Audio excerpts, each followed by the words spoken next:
We stay in KwaZulu-Natal, where efforts to clean up areas plagued by crime, homelessness and counterfeit trading have made headlines in recent months. But have these high-profile operations led to real lasting change?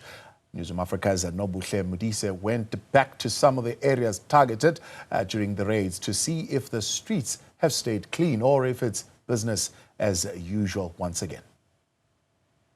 The St. Moritz building on Point Road, a symbol of struggle between revitalization and urban decay. Once a sought-after address, St. Moritz has now become a hijacked building where long-time residents try to maintain order amid growing lawlessness.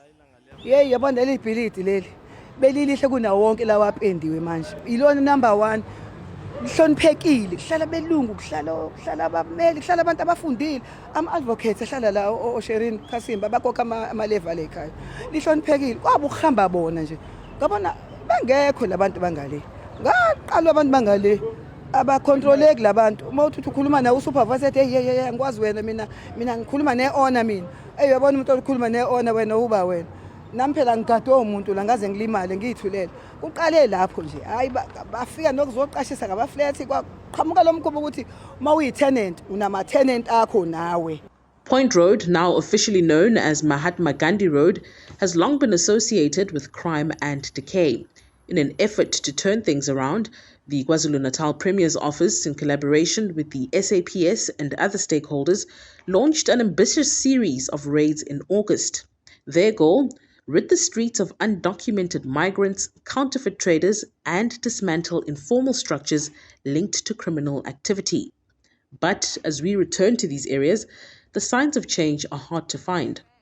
Yizo nje lezi ukuthi kudayiswa izinto engekho emthethweni manje na-ke angikwazi ukuyicontrola ngokwami ngoba khona amaphoyisa agadile leyo nto uthothi amaphoyisa wanandaba angazi ukuthi kanjani uthi uyakhuluma nephoyisa lithi sengokunye thina sengavele ngiyiyekela ngiyibukele ngoba nami impilo yami phela le ngeke ngikhuluma izinto efana nalezi ngoba ngazi uma isemthethweni. Last week, police seized counterfeit items valued at more than 30 million rand during a sweep in Durban CBD. Acting on intelligence, officers raided multiple shops on Dr. Pixley Gaseme Street, uncovering fake branded clothing and accessories. Of the 6 shops raided for selling counterfeit goods, only 1 remains closed, and counterfeit brands have quietly reappeared. Residents says it feels like a return to the same old patterns, with law enforcement officials being a part of the bigger problem. It is very, very good to separate the good ones from the bad ones.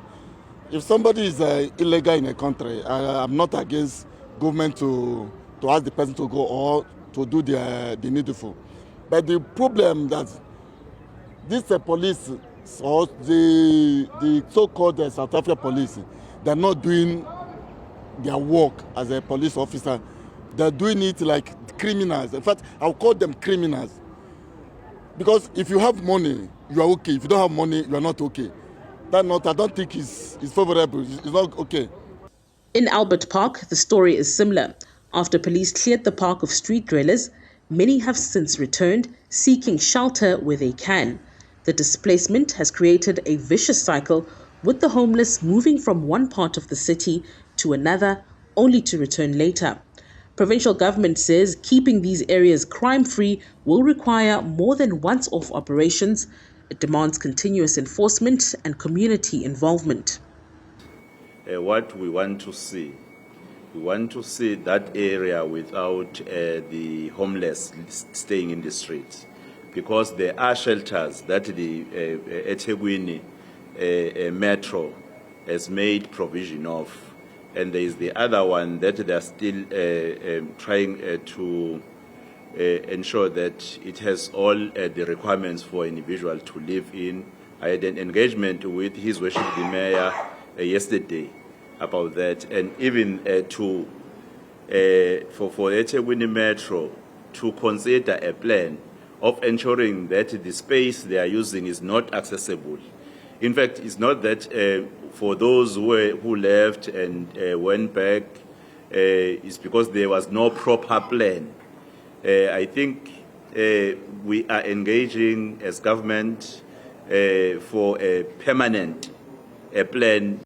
As Durban's residents wait for meaningful change, the question remains, can these troubled zones ever truly be cleared up, or are they destined to fall back into decay?